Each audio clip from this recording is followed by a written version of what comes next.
53 mstari wa 1b.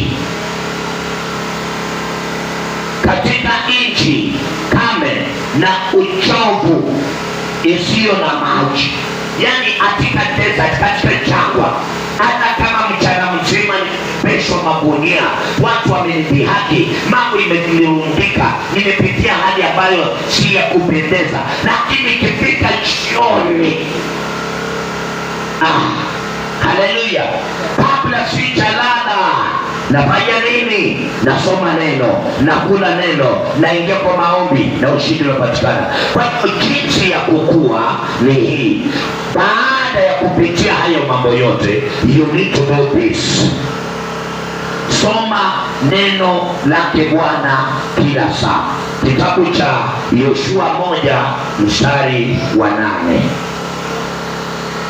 Joshua chapter number 1. Tunaona huyu Joshua alitembea na Musa, na baada ya Musa kuaga, Mungu akamchagua, akamwambia Joshua, wewe ndiye utakayeongoza wana wangu. Mstari wa 8, Bible inasema hivi. Mstari wa 8.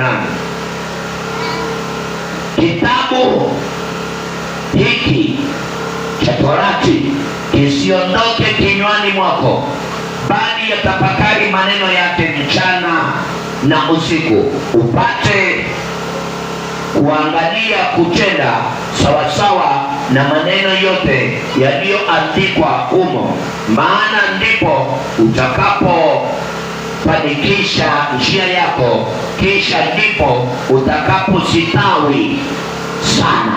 Amen. Kwa hivyo pale nataka tuelewe hivi, anasema kwa mtu ambaye anataka kukua. Sasa huyu mtu ni yule amechagua. Kitu cha kwanza, you know what you have decided. You have decided tuamue, pengine ni biashara. Praise be to the living God.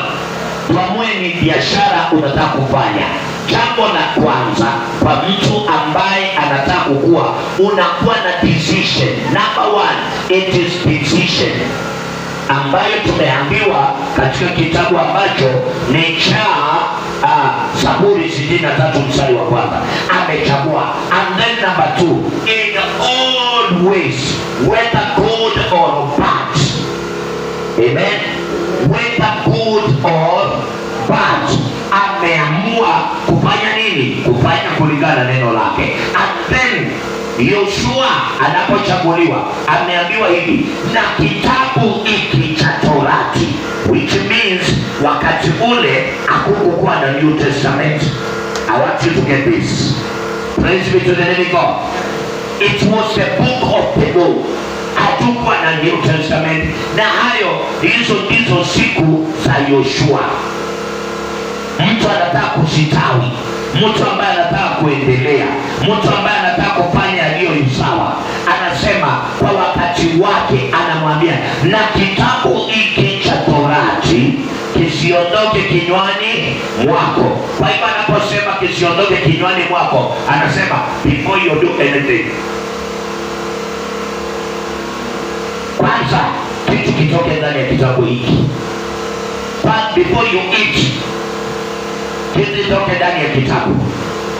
Before you go to sleep, kitu kitoke kwa kitabu. Before you do anything, anasema kisitoke kinywani mwako. Kwa hivyo Mkristo mzuri anayetaka kukua, mwimbaji mzuri anayetaka kukua, mwinjilisti mzuri anayetaka